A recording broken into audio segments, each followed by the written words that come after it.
ونعوذ بالله من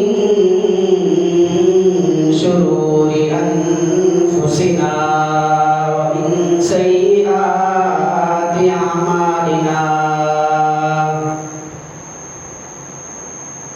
من يهده الله فلا مضل له ومن يضلله فلا هادي له ونشهد أن سيدنا وسندنا وحبيبنا وحبيب ربنا ومولانا محمد صلى الله عليه وسلم. وقال الله تبارك وتعالى في كلام المجيد والفرقان الحميد: